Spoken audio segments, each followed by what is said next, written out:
Fellow seekers of the divine, scientists tell us that in the process of evolution, nature will make 99 mistakes for every successful mutation or improvement.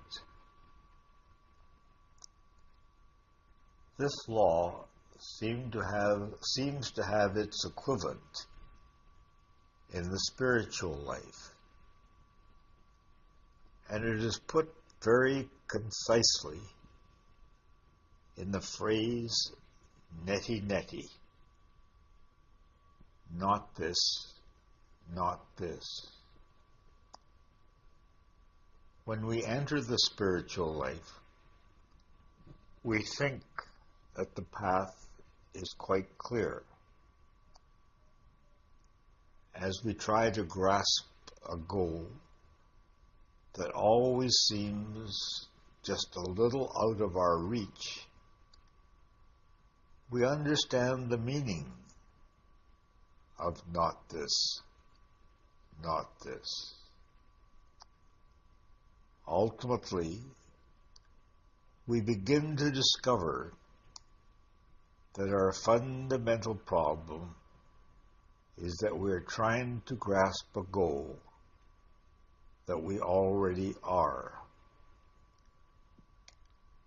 We are looking in the wrong direction. What is the right direction? In a sense, there is no direction. It's a matter of changing our approach altogether from one of trying to attain to one of letting go, of surrender. But once again, we can be almost sure that we will make another mistake at this stage. We will imagine the state of surrender is a passive one. I must let go and let God. In his talk on surrender in Ponder These Truths, Pujya Swami Chitanandaji makes it very clear that if our idea of surrender is a passive one, where we are sitting on the sidelines and letting God do it all, our idea is quite wrong. We have made another error. Pujya Swami Ji emphasizes that what is meant to be surrendered is our individual sense of doership, our ego.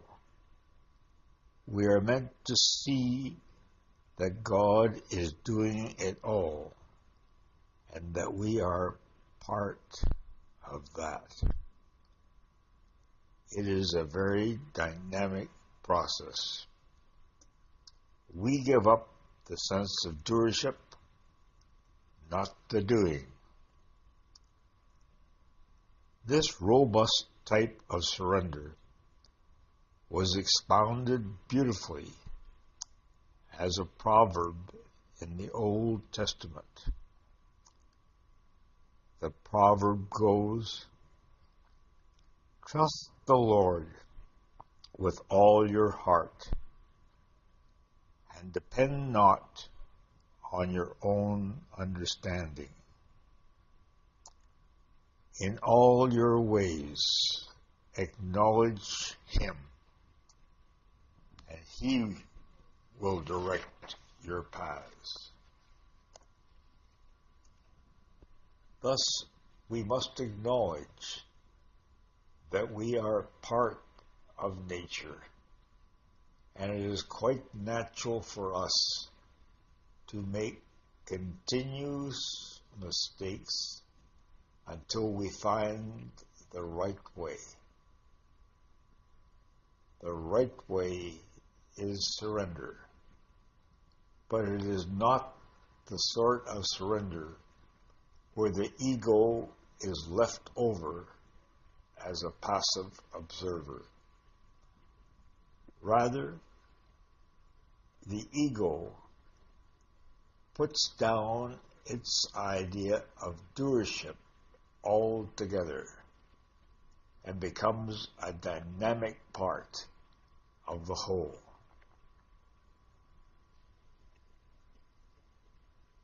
Indistinguishable from the universal, and where we dynamically participate in the life process as part of God's dynamic creation. Hari Om. Tat Sat.